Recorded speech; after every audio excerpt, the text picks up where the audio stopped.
Hello students, कैसे हो सब। मैं हूं अंशु कपूर और यह है class 10 science, subject physics, lecture number 11।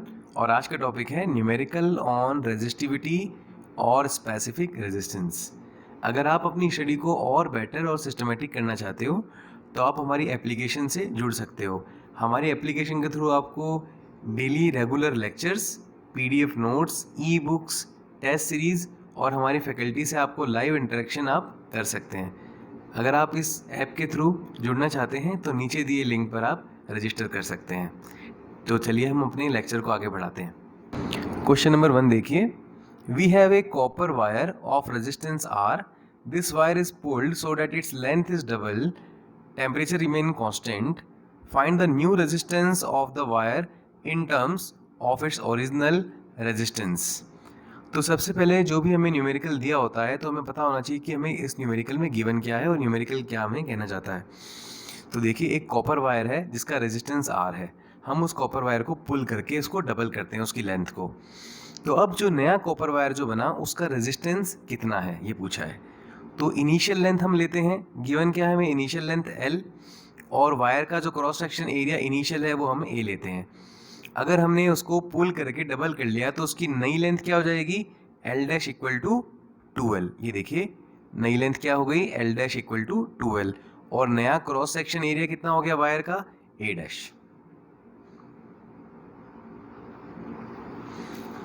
Okay, अब इसको सॉल्व करते हैं। देखिए वायर पहले कैसा था, ये देखिए, ये देखिए इनिशियल वायर ऐसा था, हमने इसको पुल किया और ये हो गया हमारा फाइनल वायर। लेकिन हमें एक इम्पॉर्टेंट बात इसमें ध्यान रखनी है कि दोनों वायर्स का वॉल्यूम सेम होगा। Initial volume is equal to final volume. क्यों, हम वायर की लेंथ को इंक्रीज कर रहे हैं तो उसका एरिया अपने आप डिक्रीज हो जाएगा। इसका मतलब इनिशियल वॉल्यूम और फाइनल वॉल्यूम सेम रहेगा। तो इनिशियल वॉल्यूम कितना, वॉल्यूम क्या फॉर्मूला क्या होता है, एरिया इनटू लेंथ। तो इनिशियल वॉल्यूम कितना होगा, ए इंटू एल, और फाइनल वॉल्यूम होगा ए डैश इंटू एल डैश। तो ए वैल्यू पुट कर देते हैं हम यहाँ पे, ए एल, ए डैश की वैल्यू ए डैश और एल डैश की वैल्यू हमें पता है 2l। ओके, यहाँ से हम ए डैश की वैल्यू फाइंड कर लेंगे। ये देखिए, 2l से l कैंसिल आउट, ये l से l कैंसिल आउट, और ए डैश की वैल्यू कितनी हो गई, a बाय 2। ओके, अब हमें फॉर्मूला पता है रेजिस्टेंस का। फॉर्मूला क्या होता है, रो L by A in terms of specific resistivity. हमें फॉर्मूला लास्ट लेक्चर में हम ये पढ़ चुके हैं। अब नया रेजिस्टेंस क्या होगा, आर डैश। इस केस में रेजिस्टिविटी देखिए रो है, इस फॉर्मूले में भी और इस फॉर्मूले में, दोनों में हमने रेजिस्टिविटी रो ही ली है। रेजिस्टिविटी क्यों नहीं चेंज हुई, क्योंकि रेजिस्टिविटी अगर कांस्टेंट टेम्परेचर रहता है तो चेंज नहीं होती है, और क्वेश्चन में हमें कांस्टेंट टेम्परेचर दिया है तो रेजिस्टिविटी को हम चेंज नहीं करेंगे। तो यहाँ पे देखिए, न्यू रेजिस्टेंस में हमने आर डैश लिया है, रेजिस्टिविटी हमने रो ही ली है, न्यू लेंथ कितनी है एल डैश, और नया क्रॉस सेक्शन एरिया कितना है हमारे पास, ए डैश। अब हम वैल्यूज पुट करेंगे, एल डैश की जगह हम पुट करेंगे 2l, ए डैश की जगह हम पुट करेंगे a बाय 2, और ये 2 ऊपर जाकर ये बन जाएगा 4 row L by A. Row L by A को हम लिख सकते हैं r, तो हमारे पास आ गया new resistance equal to 4r।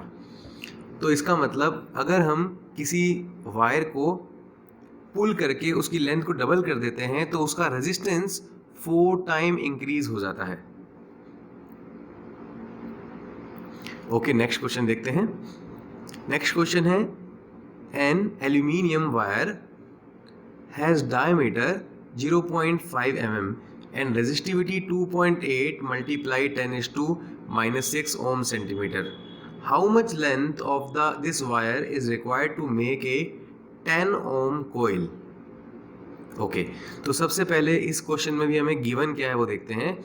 Aluminium wire has a diameter of 0.5 millimetre. तो डायमीटर हमें दिया हुआ है 0.5 mm का मतलब होता है मिलीमीटर। तो सबसे पहला रूल होता है किसी भी न्यूमेरिकल को करने के लिए कि जो भी क्वेश्चन में गिवन है उसे हम SI यूनिट में कन्वर्ट करेंगे।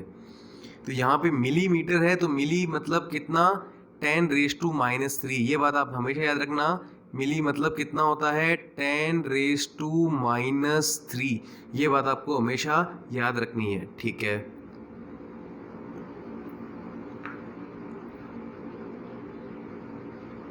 ओके, तो अब देखिए हमने मिलीमीटर को कन्वर्ट कर लिया मीटर में। कैसे किया? 10⁻³ अब हमें क्या कैलकुलेट करना है? डायमीटर हमें गिवन है तो हम यहाँ से निकाल लेंगे रेडियस, क्योंकि देखिए हमें करना क्या है, हमें यहाँ पे how much length of this wire is required to make a 10 ohm coil, तो हमें लेंथ फाइंड करनी है। कैसे फाइंड करेंगे अभी आपको पता लग जाएगा। तो यहाँ पे देखिए डायमीटर गिवन है तो रेडियस निकाल सकते हैं। डायमीटर में 2 का डिवाइड करते हैं तो हमारे पास क्या आता है? रेडियस। तो यहाँ से हमारे पास रेडियस आ गया 0.5 में हमने 2 का डिवाइड किया तो हमारे पास आ गया 0.25 मल्टीप्लाई 10⁻³ मीटर। ओके, रेजिस्टिविटी हमें गिवन है कितनी? 2.8 मल्टीप्लाई 10⁻⁶ ओम सेंटीमीटर। यहाँ पे फिर से देखिए अब सेंटीमीटर आ गया, और सेंटीमीटर को हमें किस में कन्वर्ट करना पड़ेगा? ऐसा यूनिट, मतलब इंटरनेशनल सिस्टम यूनिट्स में हमें कन्वर्ट करना पड़ता है। तो सेंटीमीटर को हम कन्वर्ट करेंगे मीटर में, और हमेशा ये बात आप फिर से याद रखिए कि 1 centimetre equals to 10⁻² metre. 1 centimetre equals to 10⁻² metre. तो यहाँ पे देखिए आप 2.8 मल्टीप्लाई 10⁻⁶ तो है ही, यहाँ पे हमने अलग से क्या कर दिया? 10⁻² मीटर इंटू ओम। ये देखिए सेंटीमीटर की जगह हमने लिख दिया 10⁻² मीटर। ये बात आप क्लियर हुई? न्यूमेरिकल करते समय ये बात बहुत इंपॉर्टेंट है कि यूनिट सबसे पहले गिवन क्या है, और जो भी गिवन है वो ऐसा यूनिट में है या नहीं है। अगर नहीं है तो आपको कन्वर्ट करना पड़ेगा।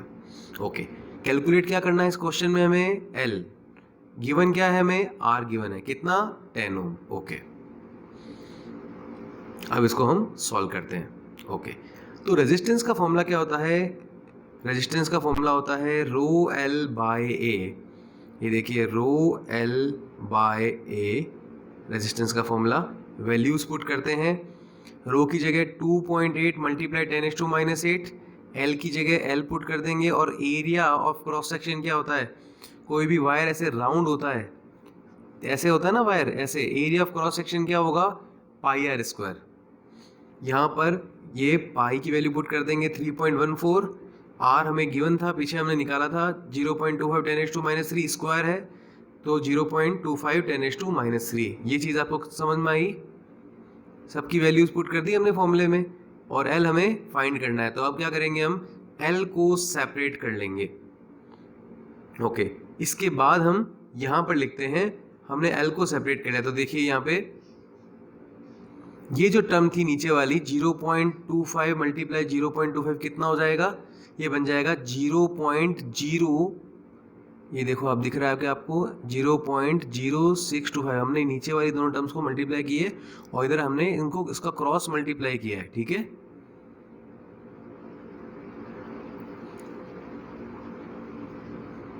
यहाँ से हम एल फाइंड कर रहे हैं ना, तो ये जो पूरी डिनोमिनेटर में जो भी टर्म है हम इसको इधर से ऐसे मल्टीप्लाई कर रहे हैं। ठीक है, तो यहाँ से, और ये 2.8 10⁻⁸ क्या चला जाएगा? अपॉन में 0.25 होता है 0.0625। ठीक है, यहाँ से हम एल कैलकुलेट कर लेंगे। तो हम यहाँ पे इक्वल में लिख लेते हैं कि यहाँ से हम क्या फाइंड कर रहे हैं? एल इक्वल्स टू एल ही चल रहा है। ठीक है, और यहाँ भी हम लिख लेंगे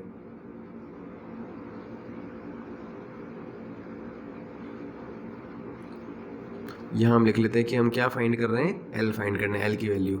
इसको आगे सॉल्व करने पर, फर्दर सॉल्व करने पर हमारे पास आएगा 70.15। इसको आप कैलकुलेशन आपको आती होंगी, तो इस कैलकुलेशन इसको सॉल्व करने के बाद आपके पास आंसर आता है 70.15 मीटर। तो हमारे पास लेंथ ऑफ द वायर कितना आ गया? 70.15 मीटर। तो न्यूमेरिकल करते समय हमें क्या क्या ध्यान रखना है? गिवन क्या है, उस गिवन को हमें सबसे पहले ऐसा यूनिट में कन्वर्ट करना है, फिर हमें फॉर्मूला में उसे पुट करना है, और फिर हमें केयरफुली हमें कैलकुलेशन करनी है। ठीक है, नेक्स्ट न्यूमेरिकल देखते हैं।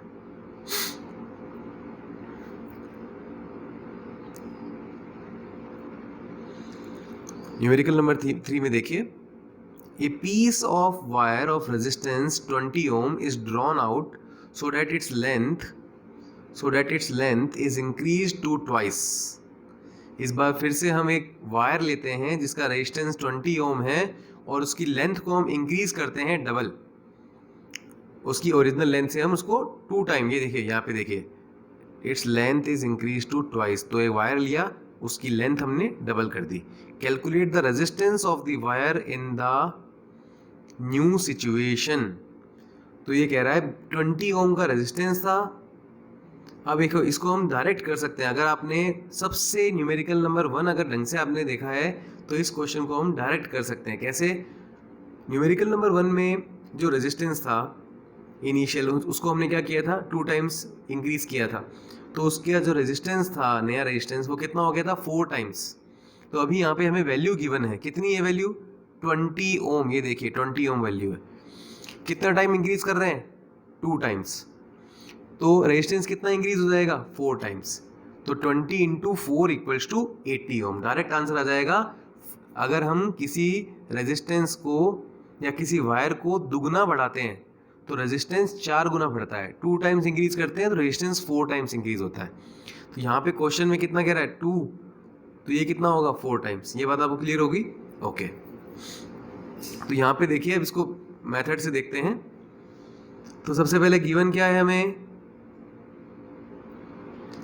R equal to 20 ohm, initial length L, final length L dash equal to 2L, क्योंकि ट्वाइस है। उसके बाद formula R equal to rho L by A। ये बात आपको पता है। Original volume equal to new volume. Original volume कितनी है, AL, और न्यू वॉल्यूम कितना है, A डैश L डैश। यहाँ पे L डैश की वैल्यू पुट कर लेंगे 2L, और L से L cancel out. A dash की वैल्यू कितनी हो गई, A बाय 2। ओके, फिर से यहाँ पे पुट करेंगे तो आपके पास ये जो फर्स्ट क्वेश्चन वाली बात ही आ गई हमारे पास। ठीक है, जो नया रेजिस्टेंस हो गया वो किसके इक्वल आ गया, 4R। R की वैल्यू कितनी गिवन है हमें इस क्वेश्चन में, 20 ओम। ये देखिए, इस R की जगह हमें यहाँ पे पुट करना है 20 ओम। तो 4 इंटू 20 इक्वल टू कितना आ गया हमारे पास, 80 ohm. So answer of the above question is 80 ohm. तो आपको क्लियर हो गए ये रेजिस्टिविटी पे न्यूमेरिकल। नेक्स्ट क्लासेस में हम series combination of resistance and parallel combination of resistance perform करेंगे, और उसके बाद इन पर अच्छी तरह से हम न्यूमेरिकल करेंगे, जो भी CBSE के पैटर्न के अकॉर्डिंग होते हैं, जो RBSE के पैटर्न के अकॉर्डिंग होता है, जो भी हम इसको न्यूमेरिकल परफॉर्म करेंगे। Thank you very much.